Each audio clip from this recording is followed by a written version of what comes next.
আলহামদুলিল্লাহ রাব্বিল আসসালামু আলামিন আলাইকুম ওয়া রহমতুল্লাহ। আলাইকুম আসসালাম ওয়া রাহমাতুল্লাহি ওয়া বারাকাতুহু। সবাই ভালো? আলহামদুলিল্লাহ। আমি আল্লাহর মেহেরবানিতে খুব ভালো আছি। আল্লাহ শুকর। আল্লাহ দরবারে শুকরিয়া আদায় করি যে আল্লাহ রাব্বুল আলামিন এই দুর্যোগের মধ্যে আমাদেরকে ইলমে হাদিসের দর্শ তদরিসের মধ্যে রেখেছেন। এজন্য একবার বলি আলহামদুলিল্লাহ রাব্বিল আলামিন। আলহামদুলিল্লাহ। সাথে সাথে সরকার দো আলম নূর মুজাসসাম সাল্লাল্লাহু আলাইহি সাল্লামের আরওয়াইতে ভাই লক্ষ লক্ষ দরুদ আর সালাম প্রেরণ করছি। আমাদের আজকের আলোচ্য বিষয় হবে আল মুজাল্লাদুল আউয়াল, প্রথম খণ্ড, ইবনে মাজাহ শরীফ, কিতাবুল মুকদ্দমা। মুকদ্দমার মধ্যে আমরা মুকদ্দমা থেকে শুরু করব। মুকদ্দমার মধ্যে সাল্লাল্লাহু আলাইহি আলা সাইয়্যিদিনা নবিয়িনা মাওলানা মুহাম্মাদিন ওয়া আলিহি ওয়া সাহবিহি ওয়া সাল্লাম। বাবু ইত্তিবায়ে সুন্নতি রাসূলিল্লাহ। আমরা রসুলের সুন্নতের অনুসরণ করা সম্পর্কে এই পরিচয়টি নিয়ে আজকে আলোচনা করব। এটা একটা গুরুত্বপূর্ণ বিষয়, ইত্তিবায়ে সুন্নত।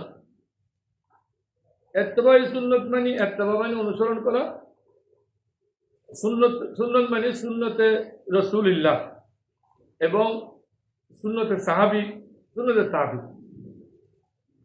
রাসূল করিম সাল্লাল্লাহু আলাইহি ওয়াসাল্লাম নিজের সুন্নত আলাইকুম বিসুন্নতি ওয়া সুন্নতি খুলাফায়ে রাশিদিন বলছেন মাহাদিন, যে আমার সুন্নত তোমাদের পালন করতে হবে, সাথে আমার সাহাবীদের সুন্নত তোমাদের পালন করতে হবে, খুলাফায়ে রাশিদিনের সুন্নত পালন করতে হবে। অর্থাৎ রাসূল করিম সাল্লাল্লাহু আলাইহি ওয়াসাল্লামের মুখনিসৃত বাণী, রাসূল পাকের কাজ এবং রাসূল করিম সাল্লাল্লাহু তাআলা আলাইহি ওয়াসাল্লামের অনুমোদন, এগুলো হলো হাদিস। তো আমরা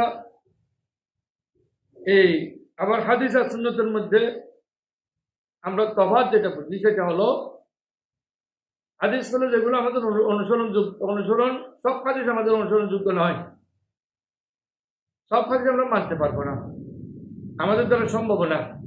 যেমন রাসূল করিম সাল্লাল্লাহু আলাইহি ওয়াসাল্লাম 11 জন শাদী করেছেন।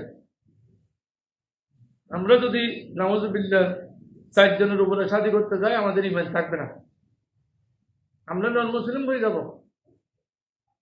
রাসূল করিম সাল্লাল্লাহু আলাইহি ওয়াসাল্লাম লাগাতার রোজা রেখেছি, রাতেও কিছু না খেয়ে, দিনেও কিছু না খেয়ে, 2 দিন 4 দিন এইভাবে একসাথে রোজা রেখেছেন। আর আমাদের জন্য এটা প্রযোজ্য নয়, এটা আমরা পারবো না। এটা হলো রাসূলের হাদিস। কিন্তু সুন্নত হলো যেগুলো আমরা মানতে পারবো, অর্থাৎ হাদিস থেকে বেছে যেগুলো আমাদের জন্য প্রযোজ্য, এটাই হলো সুন্নত। এবং এগুলো ইবনে মাজাহ রহমতুল্লাহ আলাইহি, ইবনে মাজাহ মুসান্নিফ আলাইহির রহমা, এই জন্য এখানে বাব বেঁধেছেন বাবু ইত্তিবায়ে সুন্নতি রাসূলিল্লাহ, রসুলের সুন্নতের অনুসরণ করা সম্পর্কে, রসুলের সুন্নত অনুসরণ সাল্লাল্লাহু আলাইহি ওয়াসাল্লাম সম্পর্কে। বিহি ক্বালা হাদাসানা আবু বকর ইবনে আবি শাইবা ক্বালা হাদাসানা শুরাইকুন আনিল আমাশ আন আবি সালিহ আন আবি হুরায়রা রাদিয়াল্লাহু তাআলা ক্বালা রাসূলুল্লাহ সাল্লাল্লাহু আলাইহি ওয়াসাল্লাম, হযরত আবু হুরায়রা রাদিয়াল্লাহু তাআলা থেকে বর্ণিত, তিনি বলেন রাসূল করিম সাল্লাল্লাহু আলাইহি ওয়াসাল্লাম ইরশাদ করেছেন। আবু হুরায়রা রাদিয়াল্লাহু তাআলা রাসূলের একজন সেরা একজন সাহাবী এবং আসহাবে সুফার অন্যতম একজন সদস্য ছিলেন। তো আসহাবে সুফা বলা হয় ওই সমস্ত সাহাবীদেরকে যারা রাসূলের দরবারে দিনরাত অবস্থান করতেন, খাবার ফেলে খেতেন, না ফেলে উপবাস থাকতেন, পানীয় ফেলে পান করতেন, না হলে উপবাস থাকতেন। এটা রাসূলের দরবারে, রাসূলের রওজা পাকের পাশেই ওনাদের জন্য একটা জায়গা আছে, খুশুসি জায়গা, এটা এখনো আছে। 1 ফিট মতো উঁচু, প্রায় 30-40 ফিট মতো দৈর্ঘ্য এবং 10-12 ফিট মতো লম্বা, চৌড়া, কি বলা হয় এটাকে, প্রস্থ। এই জায়গাটা এখনো আছে। আল্লাহ রাব্বুল আলামিন আমি গুনাহগারকে ওখানে অনেকবার বসাইয়েছেন। ওখানে বসে দোয়া করলে দোয়া ফেরত হয় না। এই আবু হুরায়রা রাদিয়াল্লাহু তাআলা আনহু রাসূলের দরবারে কোনো দুধ আসবে বা কোনো খাবার আসবে, আবু হুরায়রা রাদিয়াল্লাহু তাআলা দিতেন। আবু হুরায়রা রাদিয়াল্লাহু তাআলা এখানে বলতেন যে আমি রসুলের হাদিস এবং রসুলের নুরানি চেহারা তা দেখবো, এখানে আমি কোনো কাজে যাবো না।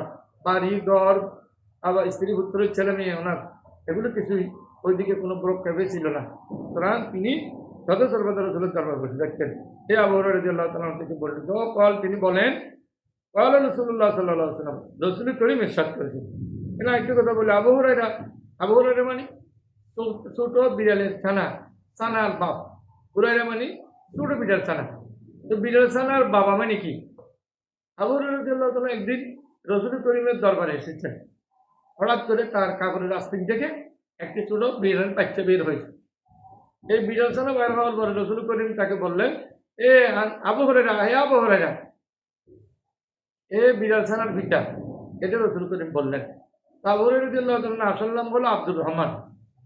হ্যাঁ, উনি কিন্তু আব্দুর রহমান নামে প্রসিদ্ধ না হয়ে হয়তো আমার রসুলের জবানে পাকে যেহেতু আমাকে আবু হুরায়রা বিড়াল ছানার পিতা বলেছেন, আমি কিয়ামত পর্যন্ত বিড়াল ছানার পিতা হয়ে দুনিয়া থেকে যেতে চাই। আমার নাম আব্দুর রহমান হিসেবে আমি প্রসিদ্ধ হতে চাই না। আমার রসুলের জবানে পাকে যেটা বলেছেন আবু হুরায়রা সেটা দিয়ে প্রসিদ্ধ হতে চাই। তাহলে রাসূলুল্লাহ সাল্লাল্লাহু আলাইহি ওয়াসাল্লাম রাসূল করিম ইরশাদ করেছেন, মা আমারতুকুম বিশাইইন ফাখুযুহু। রাসূল করিম বলেছেন, আমি যা অর্ডার দিব, যা করার জন্য বলবো, তোমরা তা করো। ফাখুযুহু বলে তোমরা আঁকড়িয়ে ধরো, বইটা করো। অমান হায়তুকুম আনহু ফান্তাহু, আমি যেখান থেকে তোমাদেরকে মানা করব, যা যা করতে মানা করব, তা তোমরা সেখান থেকে দূরে থাকো। কোরআন শরীফে এসেছে, মা আতাকুমুর রাসূলু ফাখুযুহু। এই কোরআন শরীফের আয়াত যে আল্লাহ রসুল যা তোমাদের জন্য নিয়ে এসেছেন তোমরা তা গ্রহণ করো, তোমরা তা আঁকড়িয়ে ধরো।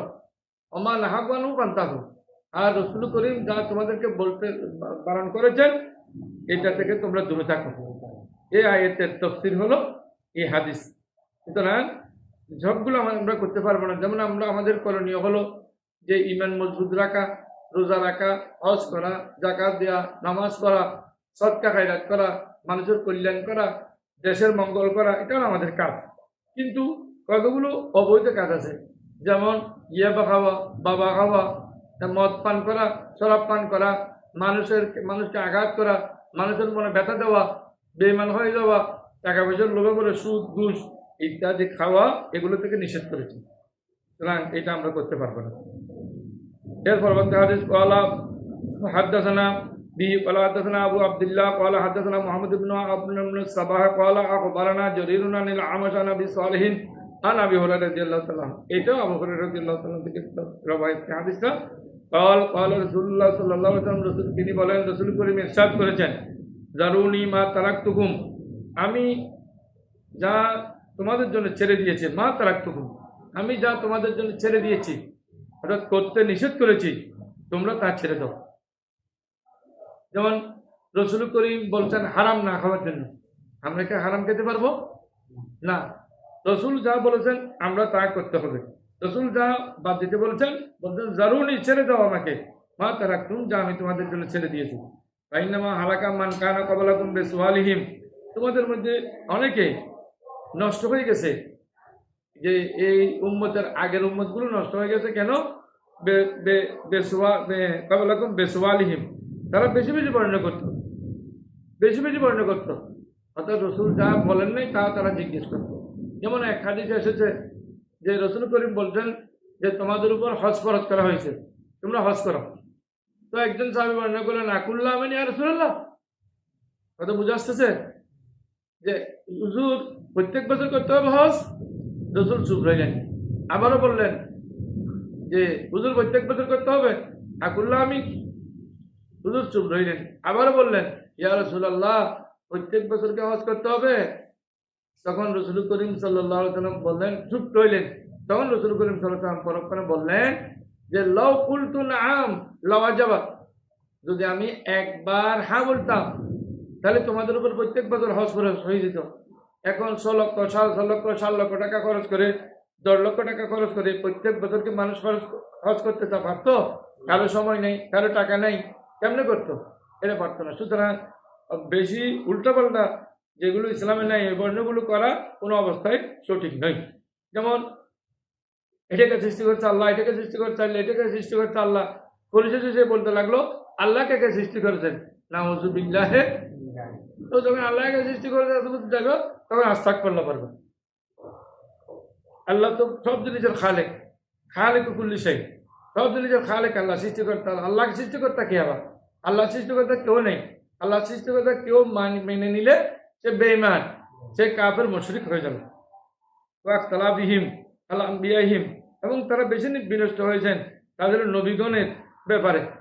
এটা আল্লাহর পক্ষ থেকে আসছে কিনা, না বানানো আছে? এ কোরআন শরীফ এটা আল্লাহর কিনা, এনাকে বান্দা বানাইয়েছেন, না রসুল করিম সাল্লাল্লাহু আলাইহি সাল্লাম বানিয়েছেন? এবার বিভিন্ন ধরনের কথা বলতেন। এবং উনি নবীর কিনা, উনি দরিদ্র মানুষ, আল্লাহ ওনাকে কেমন নবী বানাইলেন? আবু জহল আবু লাহাব বলতো আমরা ছিলাম এখানে নেতা, হ্যাঁ, আমাদেরকে নবী বানাই নাই, ওনাকে কেন নবী বানাইলেন? এই নবীগণ নিয়ে একতলাপ করার কারণে, মতবিরোধ করার কারণে তারা ধ্বংস হয়ে গেছে আগের যুগের উম্মতেরা।